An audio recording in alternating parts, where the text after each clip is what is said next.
2022 has been and gone, and with it another year comes between us and COVID tests and toilet paper shortages. But for racing game fans, 2022 was actually pretty bad when you look back on it. I'm Mark from RacingGames, and let's take a look at what we think was so bad about 2022's racing options. First of all, some great games were released in 2022.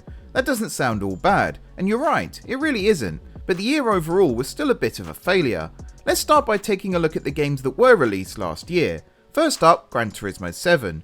Now in our opinion, this is now very much a good game. The only problem is that it's taken months after the title's initial release to get the game arguably release ready. Upon launch, Gran Turismo 7 was a microtransaction heavy buggy mess, with the in-game economy completely rigged and the grind element of the title turned up to the absolute max. In fact, the game was subsequently review bombed by many.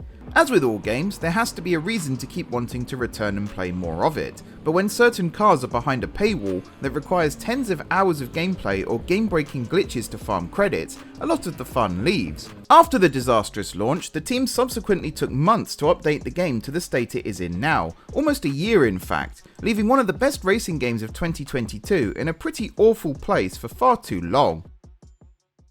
Next up, we've got Grid Legends, a game that some of us here at RacingGames are actually quite fond of. However, Grid Legends is sadly a commercial flop when compared with the giants like Forza Horizon 5 or Gran Turismo 7 itself.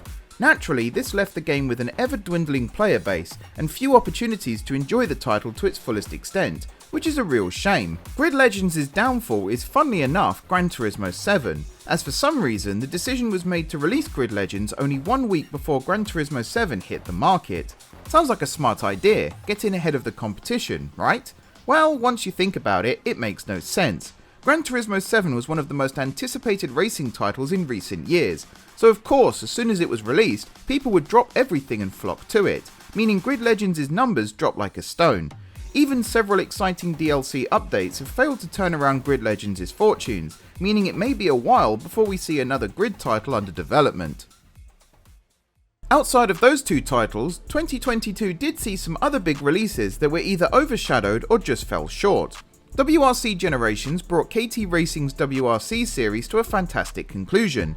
Need for Speed Unbound took the franchise in a surprising but divisive new direction. F1 22 finally saw competition in the shape of F1 Manager 22, and Chocobo GP was a cuteness overload.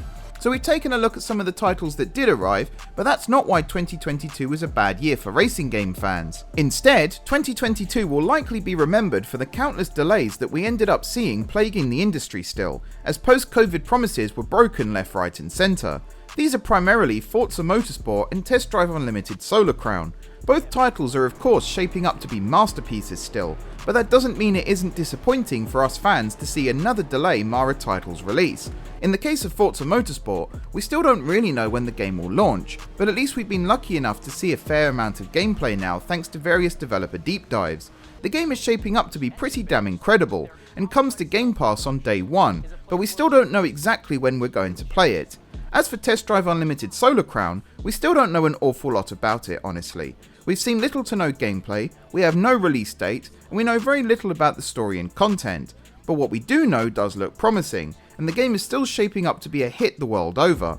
However, of course, it's also been delayed, along with Forza Motorsport, meaning two of the biggest releases of 2022 never happened.